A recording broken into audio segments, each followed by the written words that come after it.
TV tukongera kusiima n'okutangira omulundi gwa kandi okulugwa bwihali kukakereye okwika kayikano nokya yesubiye Habunyoro TV ekyo kunyumirizibwamu ekyabanyekitara kalika mu lulimi lwaitu olunyekitara akanda kubaninga kwikiyaho omusomi James Alinda nkugamba nti mwikara okirane atuyina maingi agatusobere ku bantu kusororereza okulugwa mu bichweka ebyo ebikwakana ikiriza tusobole kuba tutandika n'ensonga ey'abadakitali okulaba hansi y'ekitebe kyabo ekikubateeraniza kandi ekya Uganda okulaba hansi y'ekitebe kyabo ekyo ekikubateeraniza ekinyakumanke kya Uganda Medical Doctors Association bo bano barugiye batinisiriza okuba ne babikiza hansi ebikwatu byabo ebyokolesa singa gavumenti etayikirize ebyo ebibabaraganize okurugira kimu mu mwaka gwa 2017 obasobole kuba ne bayikiretirana kandi nabo batinisirize okuba ne babikiza hansi ebikwatu byabo ebyokolesa bo bano babayire bebembeyo chairman wabo AGAGUMIZIBWE nagulugwaka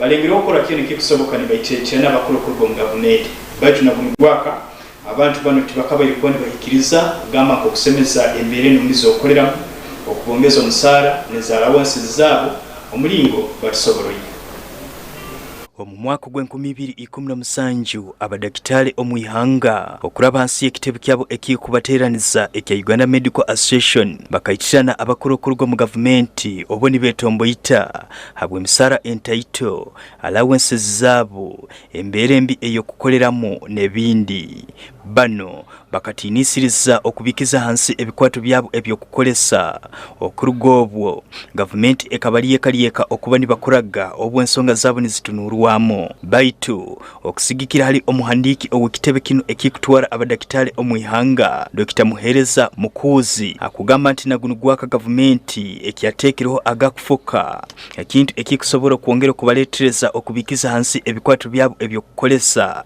habwokuba ensonga zaabo tizikabaire kuba nizikorwaho mujjukira nti twategeeza eggwanga era ne tutegeeza ne gavumenti titujja kusa ebikola wansi singa tebateeka ssirako ebyo ebintu bye twayogerako naddala kuteeka ebikolesebwa mu malwaliro okusasulira abasawo abaafa compensation n'okwongeza emisaala nga bwe twakanya nabo mu 2017. Dr. Muhereza akugamba emirundi n'emirundi bayikaire bayikirekirana abakolokolwa mu gavumenti hansonga zaabo ezikubaruma baitu busaho ekyamaani ekyakarugireyo tubaddeko ne meetings oba n'enkiiko nabo nenga tetulaba kalungi kava mu nkiiko ezo makati ga leero n'omukaaga singa kubaako ekibaako kyonna erija kukitegeeza eggwanga naye singa tekubaako kyonna ennaku zigwayo nga mukaaga ogw'okuminaogumu naye era nga tujja kuba ne office bearers oba abaana aba mu office abapya bajja kutuula basalewo engeri gye banateeka kikolwa kino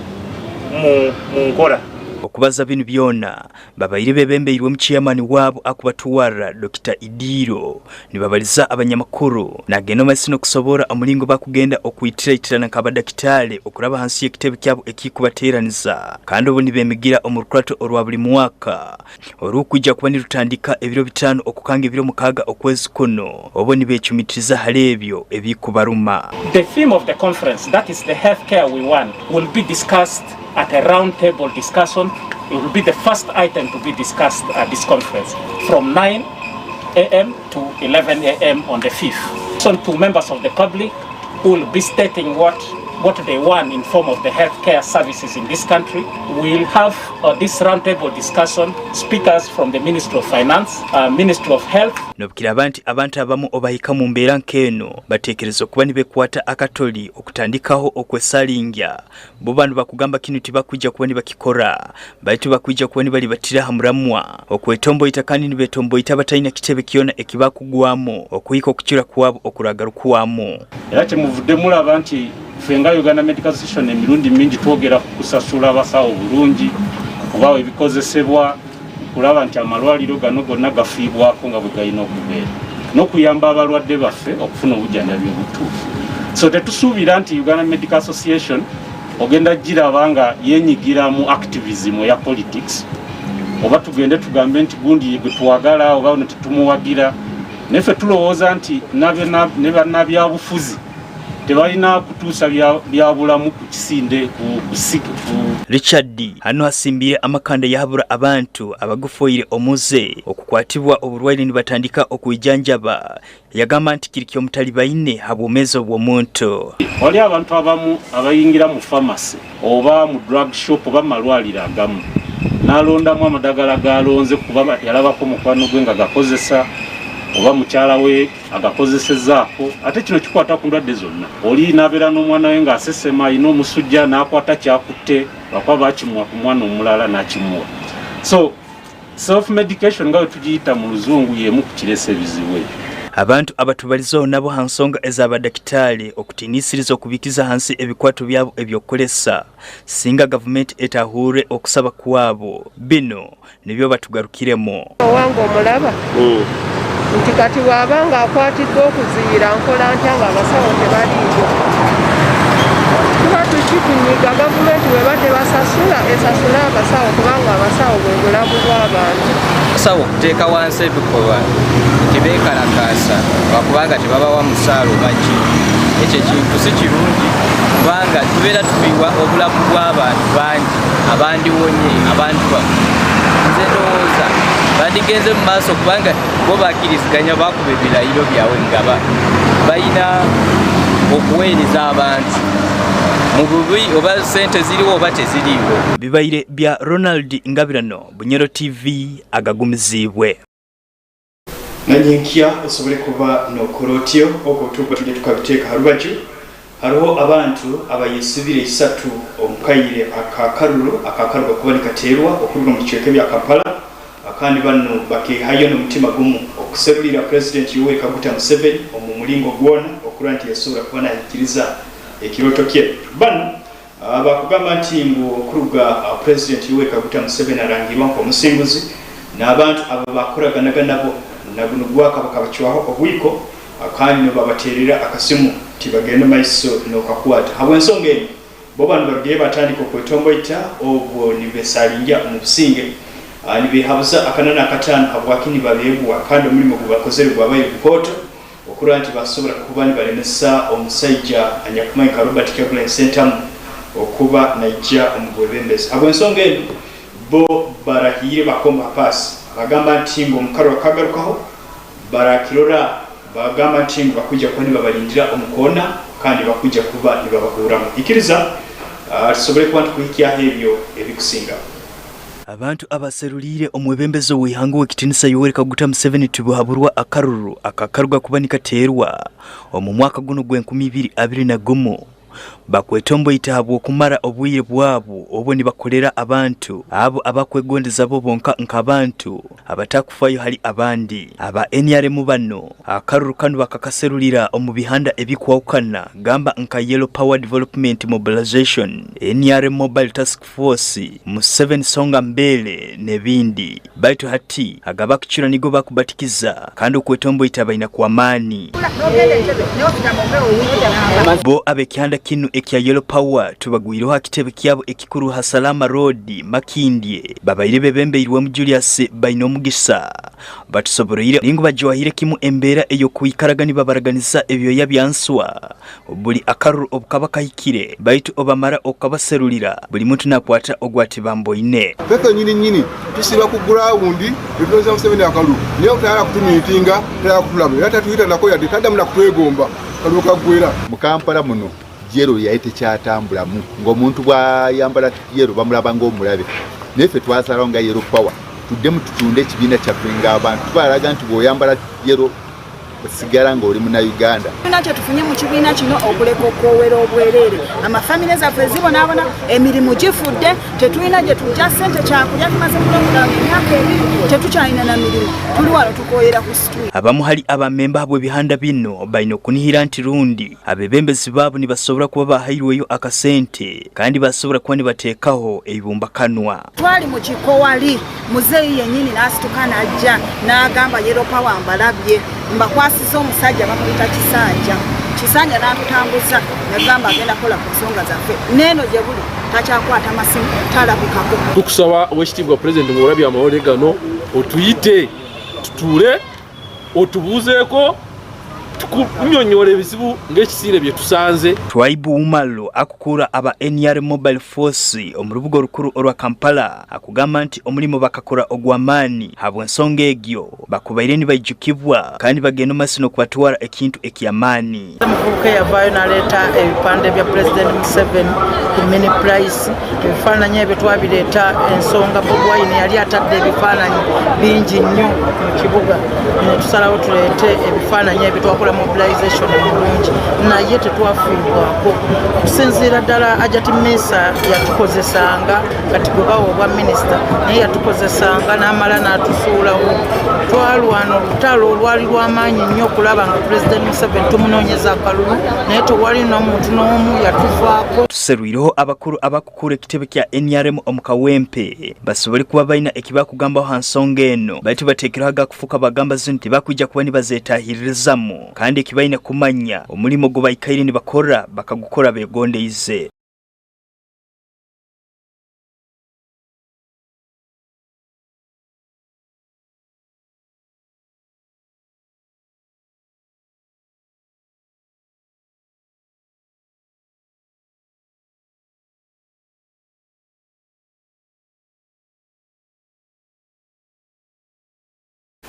Abo nibo abasagiki ab'ekitebe ekya NRM kandi akayirikanaga bakucura nigo bakugenda maiso na okususura.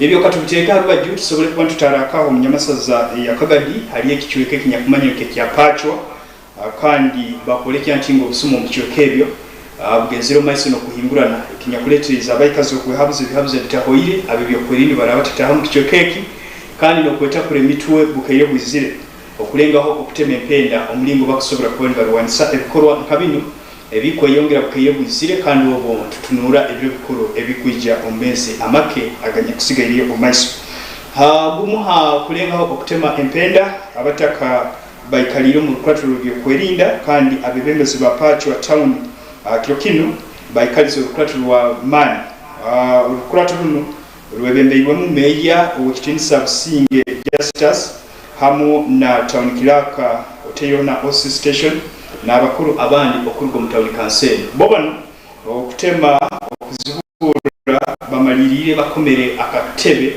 arundi tuketa ka committee akakugenda kulwana bukibehebe ngobenda akayitango kana akokuranti batangira ebintu byabo okubani bibibwa obwo ntutaha omukasomi akebiro bikoro abakuru bakongera okuragira ntingo orukwatiro runo hali ingire bagenzero maiso no kunyumyamu bagumya ati abasoma bakubayiba omukicyokeke bali bana bakaro abandi bakurwa omukicyokeke bikokana kandi bayina amagezi amaini habo ensonga egyo akatebe kana kanyakuteiwo tikaina okuzibiriza kanya kwikara kafundwira maiso no kuongera okukolesa obukodi bwona obukwetagisa okuranti abasoma basobora kone babaruwanisa kandi babamalire kimo omukicyokeke ikiriza tusobole kuba tukuikia hebyo ebikusinga kuterwa embala abantu kutazibwa hati inyo abakolera oko buli bokalule ebyo bikabayo omanyenye ninyo mbani mwegalule enyuma abako omuntu ajja kubara mu kugenda okwa akateeka mu akantu kayi tajja kutaha hatokuna egati yayijeyo orundi nalekera okimuna ikaramuka kandi inyo mukuru omuntu nimamutera inyona ni mwesoloza ni musunga ni mwisana bakololole kyakora kiri kirungi nabwekyo nitukijumirira kandi ngabebembezi titwikalire ngonza abasubuzi baitu batabana amani tuja kumalire town tugyombekere kyo kutuburamu nabwekyo kisatube muntu omu kandi tukolere hamu kandi kino tukirolero mbintu bingi ngu chairman LC1 na chairman LC2 bagambire tuine bikutuburamu omuburungi no mububi okusanga ita abasubuzi bulomu nakole kyayali we ale sato yerugiro mbasubuzi nekoraki nebura ekyo nikyoleka ngu tukyali bulo kwata we mwakwa ekyo tuisire nitubana ebintu ebikutusomoza ekyo ni mukimanya Pachwa ekukura kandi ekuleta buli muntu abantu kuruga buli nsonda baitu hatandikire mise emibi kandi ituine kurwanisa tuli muntu omu abasuma buli kire kikakeire bagenda nibahihya yakahiyaka kyonkaita abasubuzi tulaho mu kifo kyo kuhihya yakahiyaka naito tukakakinga up na amani gabu nitusigara itwe tutali muntu omu.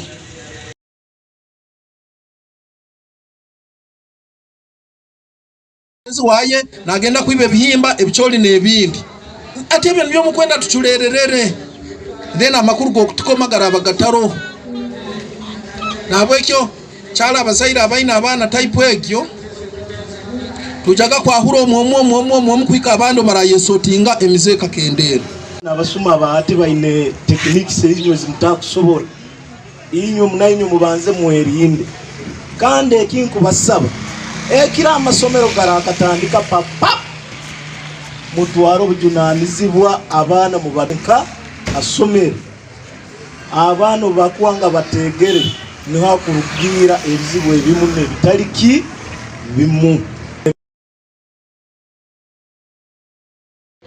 Obusuma bwali buhingura ino baitu bo mu rukuratonka runo bakecwera mu bonka bayehayo basoroza akasente twikentura aheru nitulinde ebintu nosanga nyose twakatingira duka mupacho kyonga ndaira aheru kyonga atutukumara kwatwa musumo tandagamba mukwara nabana babantu kandi nawe ine duka obundo oli musubuzi oli mukazi wa pacho nogamba nyose twakankwara nabana banyu hati ni ito twekaguza tumazireho tuta enkozi zebibi abamwe bakyagamba tukuharana hati nyonda harana anta omuntu akurara na alibata nimbasaba sharing of phone numbers tuleke kubera mini nga twagala kusharinga ne neighborwo enamba yeyaki eyesimu gabira bano abali enamba yeyesimu so that in case obanga ofunye problem obo mbipingako naga kiche kigude neighbor solo kola munanga ali wano asula wano yaja kupangisa agula kasoli ayingira sawa mmeka bichi byakola let's encounter each other nze kubege nange nagombege basically twagala kubawa abataka mutuwe tuwajaga n'ebirobozo. How are we boost our security here? Maybe abesobolako bayinza okugula CCTV cameras. No funa obusente obutono n'okugula camera n'okiteeka at a strategic place. Abanyuru bagamba nti busaho ekirungi ekitajja n'ekibi tuli mu kwetegekera akasomi akebiro bikulu baitu kandi abantu okwerarikira liko kwa maani abo abasoma bakweyongera kweyongezera. Actor Abanyuru TV ikiriza kairi kandi sobole kwa tuumura mukake tukoleho akasente kamu baitu tujja kusanga tugakane kichoka kyetu ekyo mulundi ogwa kabiri otaruga.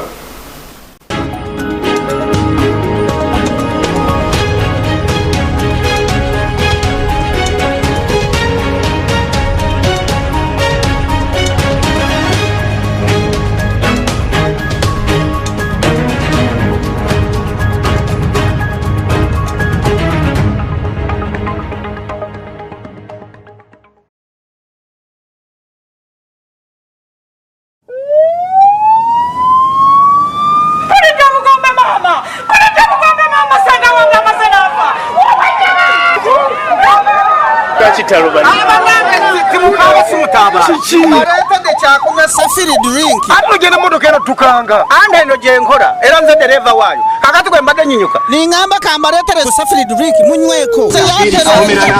Awali ntumi bakoledde safiri drink mu mwanyi. Omulamuzi mu kooti z'omu kisenge. Ugateka stamina drink. Neawe energy drink. Atenga tebitamiza. Osobola kubifuna matundiro wonna mu ggwanga. Oba ku dipo yaabwe bwayise ku Timutawa ku Kidda Nabweru. Abahoyima Bunyoro yona ne bichweke bihereireho. Babakingulireho dipo ekusango Habutiaba Road opposite Coping Hotel. Manye bikiraho noraba 072 349 275 905 na 075 ananemu 50 50. Kununka halonde serena iwe. Ija banzo ije ochumbisize kali.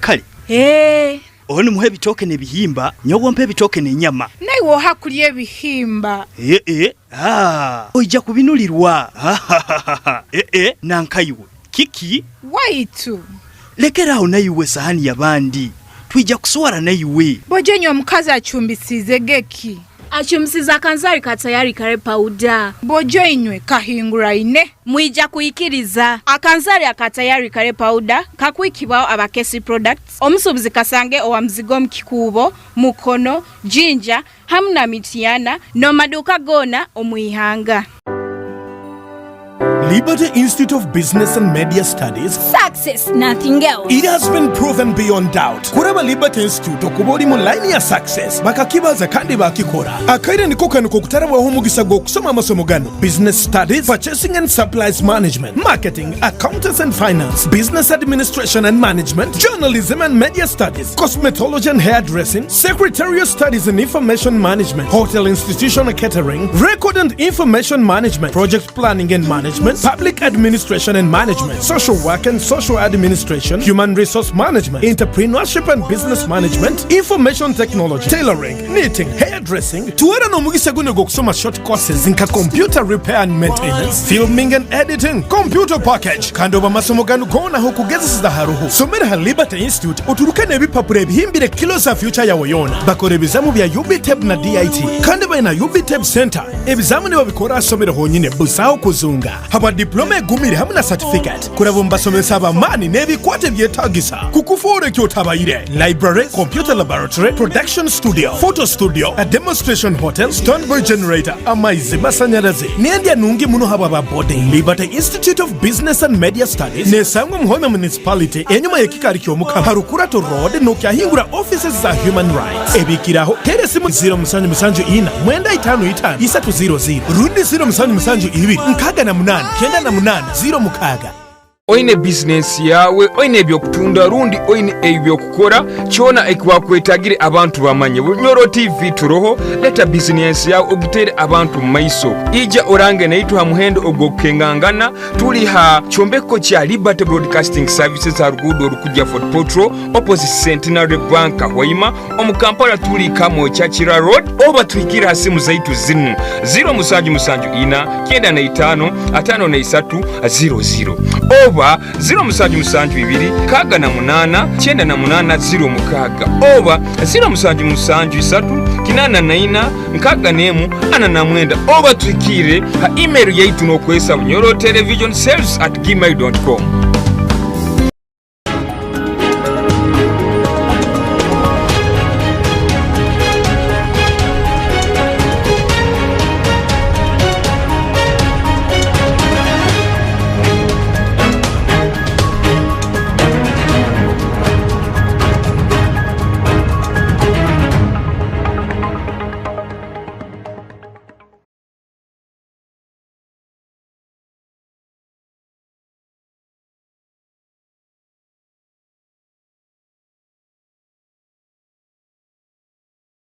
Omurundo gwa kandi omukichoka kyetu ky'omurundi ogwa kabiri omakuru gaitu ago agagumizibwe atutalikire omu parliament nekichoka kyetu kino minister akandanya kuri minister wa state habwa emisomo ya amategekero aga haiguru wikitinisa muyingo kuri system agirekiro kino yasobora kubonazo kuraho omaiso aga katebe aka kakujunanizibwa nimbalira omaiso ago kwatu kuro oyihanga okuranti yasobora kubona atonganira rinato na geno maiso no kusagika okuongezebwaho okwa embalira akwategaine na okuombekebwa okwekisa ekyanambole kandi ekikaba kigenzo maiso no kurambikibwa habwa esente zikemuno bait kandi bayongeramu embalira ya bilioni 1.5 obusente za Uganda. Museke wetu wa makuru ainebyo ebikusinga.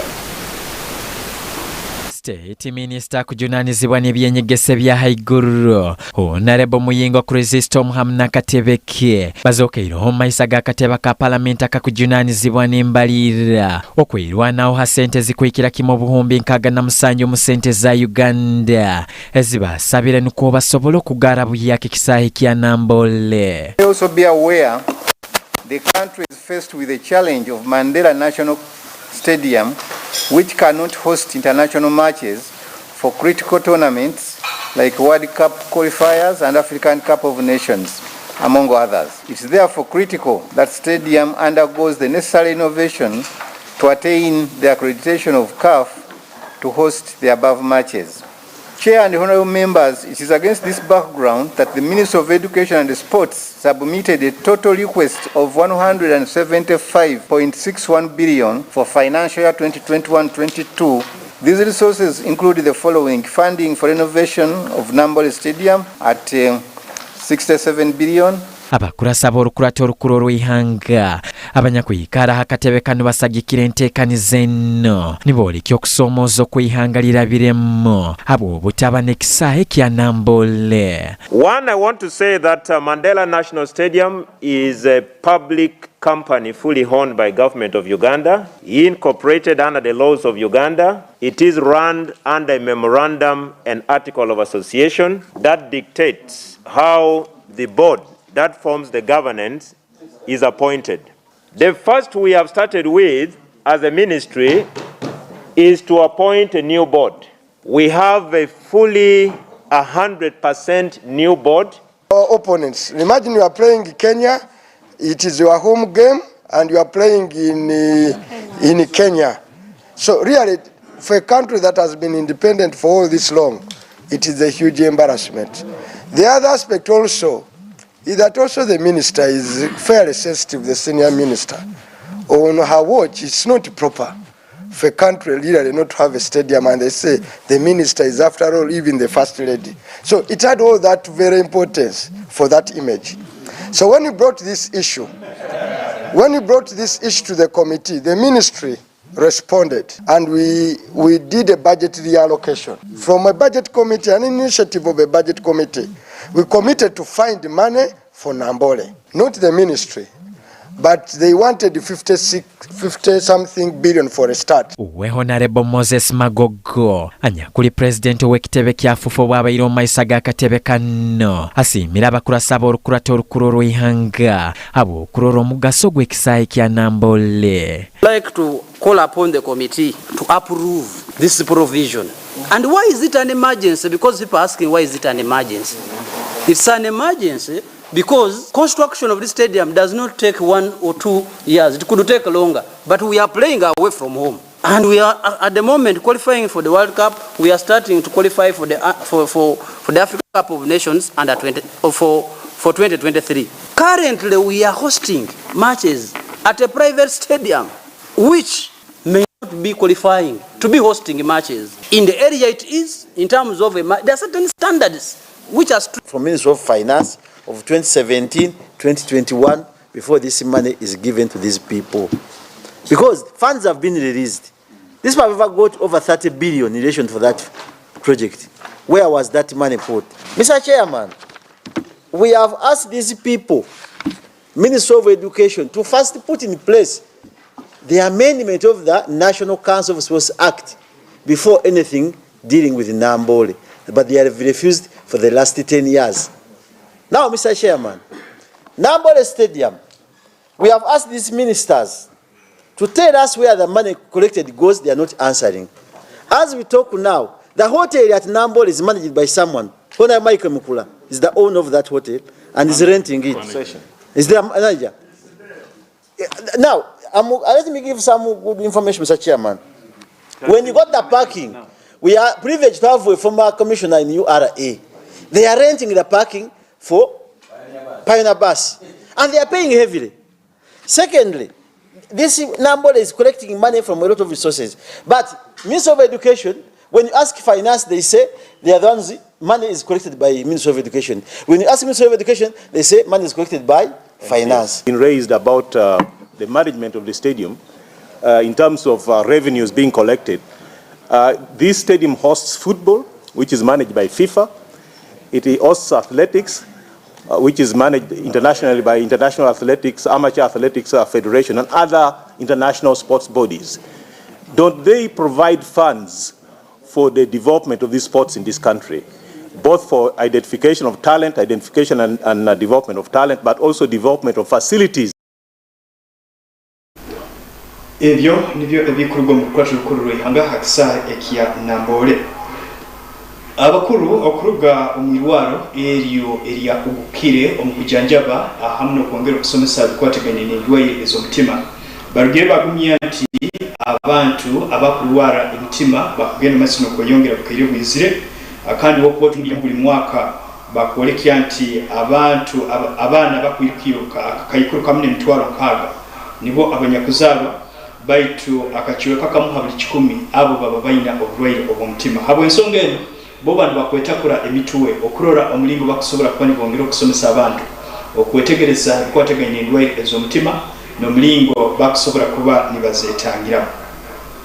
Abibaro ebinyakuro mu ihanga bikolekya nti Uganda abaana akakayikuru kamu n'emitwalo 6 nibo abakuzaalwa buli mwaka baitu abaana bano akakiweka kamu habuli 10 bakuzaalwa balina endwaire z'omutima. Abo abaana bangi nnyo bw'olaba amasomero agali wano n'essomero eddene nga Buganda Road nga Kitante Road Giziti Kitante Primary School nti Nakasero bw'ozigatagata oweza amasomero nga 10 okuweza abaana abo baana bangi era ng'ensi tulina okwefaako okubakwata okubalondoola. Dr. John Omagino akulira irwaro erijanjaba emitima akugamba kinu kikizire muno okurugira abaana abato abakuzaala batakahikire oteiro n'abakazi abakuzaala bakulirire omu myaka n'ebindi omulinga tusobora. Kati n'ebirala byebyo nti waliwo abaana bafuna bamaama bafuna obulwadde nga namusuna nga bali lubuto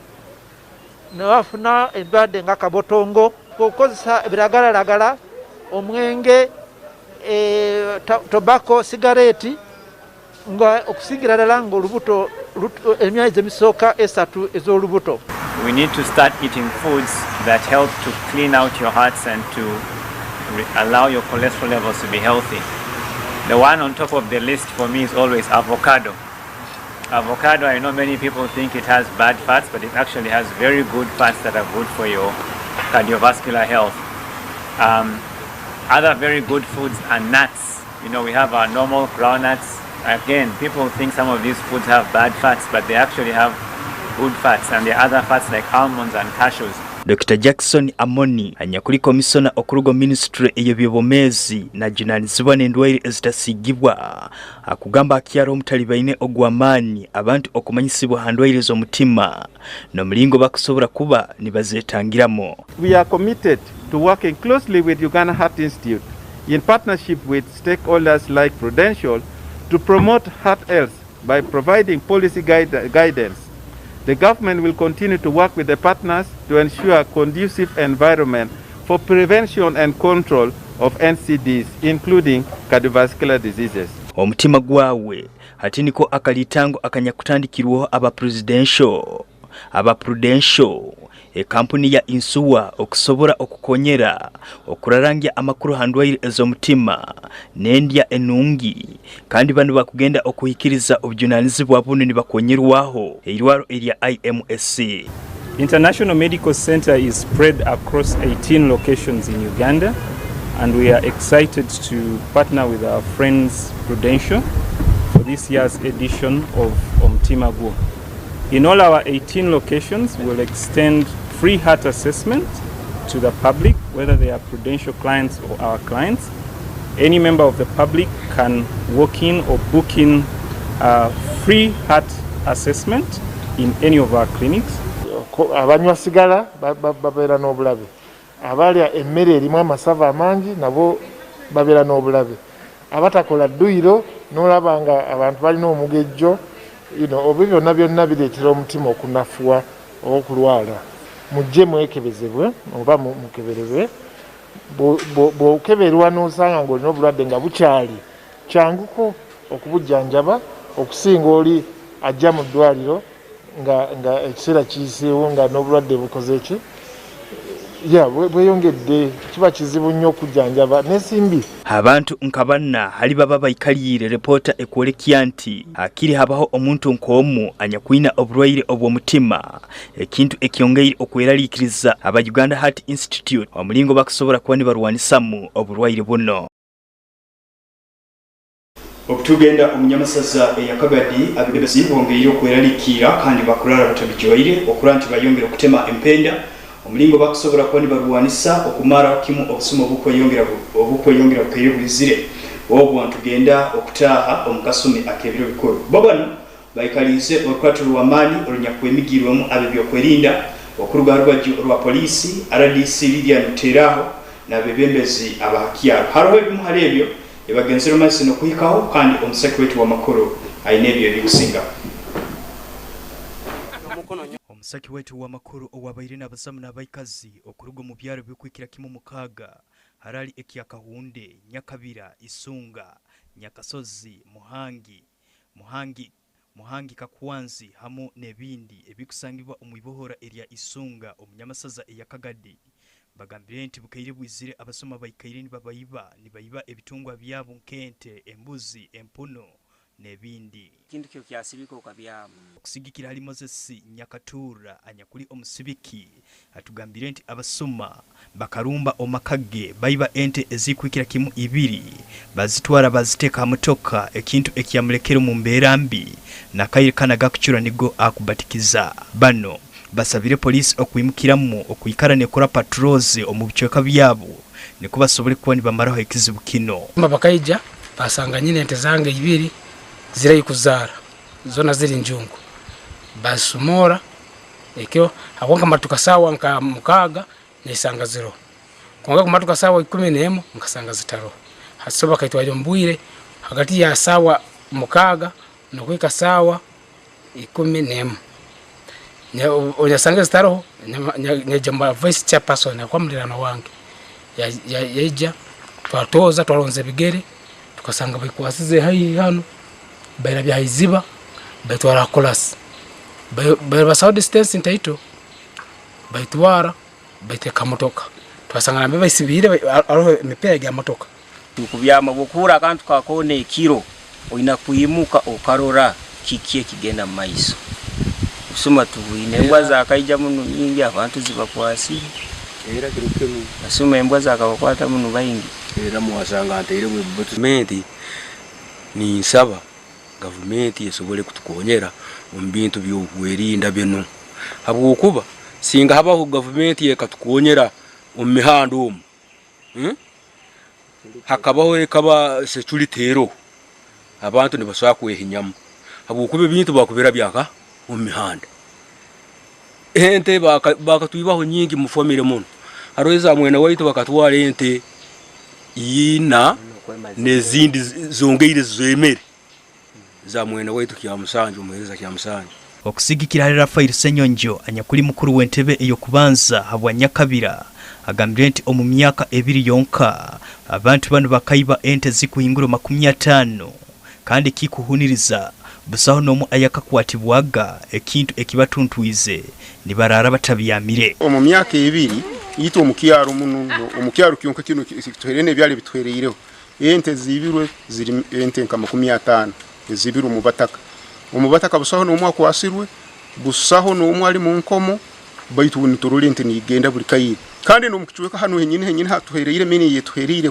Kibale Kagade Road haroho zikurugwa mbichweka byaharanka mugarama nka nazo bajya bayipakingira hano no usanga nambere bayipakingira tamanyene nambere zirugire aradisa bwenyamasazi ya Kagadi omukiyara Lilian Ruteraho agumzenti obusuma buhingura ino munyamasaza ya Kagadi bati yagumya nti nkabakuru abibyo kwerinda nabo tibayikalire bw'amatungo abo kuba kugamba obushuma bw'amatungo n'obuzakubembuzi mbaziba baita bwegombora Isunga abantu bingi bibirwente omyaka ejebiliyone kuratine korukuza kureba kurigiro kwa bataka barugamba na no kuntungira information kuruga omukubuga n'abataka aha byaro mukaga noreba ngu ente tino inente zona bazibire bazeza nango bakuba binente basigizo bucwa mutwe obwahonokira ahazibibireza nyinazo mbwenu abantu bino kwerarikirira bwenshonga yo kugira ngo hatwaye ko mu Christmas season ne basobita bisunga konkebe the whole district ne basakwa itari sungi in particular abamuha bayikazi babayire ni basaba abibyo kwerinda basobole kuba ni batekaho road blocker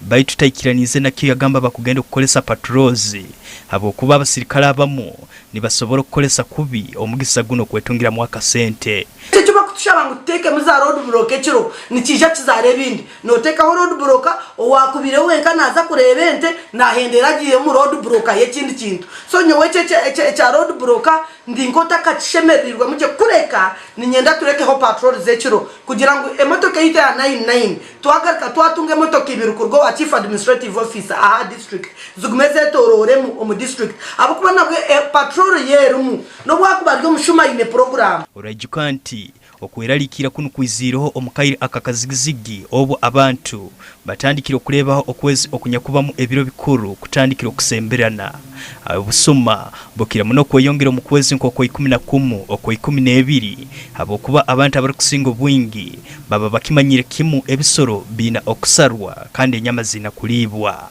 bibairi bya Charles Agaba Bunyoro TV agagumizibwe. Ubali muno omusaki wetu wa makuru Charles Agaba nekiro kyanyenkia osobwa nokora otyo ibyo tukwa tubiteye harubaju haruhe kijuro kinyakugwire omukiro cases ekiro kino baitu kandi kirekere abantu bichweka AB yakawempe nibachura kandi agaba kuchura nigo bakubatikiza halata muzire no kusigaza batakyina akubyamya ensaya haro nekyobeke kimu ekya ebanka eya Equity ekinya kusigaira mabati gona gakambu kiroho kandi kinu kyaletereza ebyendibata okwijwa mu kigoye wezinge baitu kandi abayikazi bayimukiremu okuranti basobora kuba nibayigurura umuhanda ikiriza tuongere kuhikiyaho ebyo ebikusinga abantu halitukubaliza bakwehabuza ebihabuzo ebitahoire hanyuma eyekijura ekyamani okugwa okumara akasumi akarayira kandi kyaleka amabati hakyombeko ekya banka eya Equity ekusangibwa mu kichweka ekya kawempe gabambukiroho kandi hati buli kimu kiona kiraheru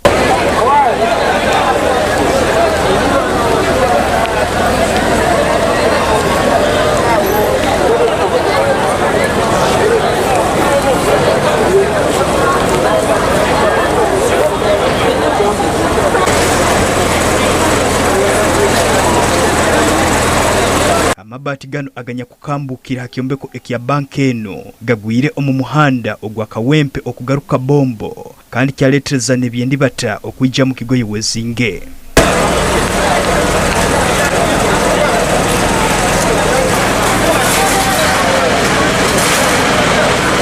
go amaizi garoleirwoho omunda omubanka kandi abakozi baroleirwoho bali aheru bibasoberi batakumanya kike kigarukaho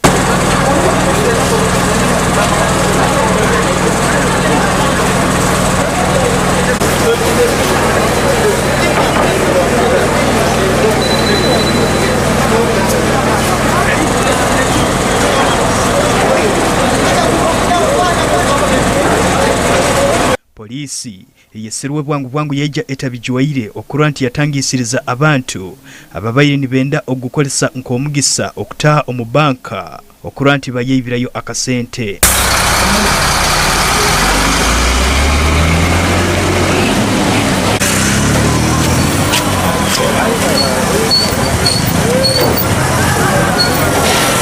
emiti ey'amasanyarazi ebaire egwire omu muhanda kandi amasanyarazi garo gatakabaire okusalibwaho ne motoka ezekitongole ekya umeme ziroleiboho zizire okuranti zasobora kuba nizikora kyona ekikusoboka okuba nibasaraho amasanyarazi gano ebimotoka ebyakazimya muliro nabyo bizire okuranti basobora kuba nibateekaho embeera ya buli muntu akusobora kuba nayegondezamo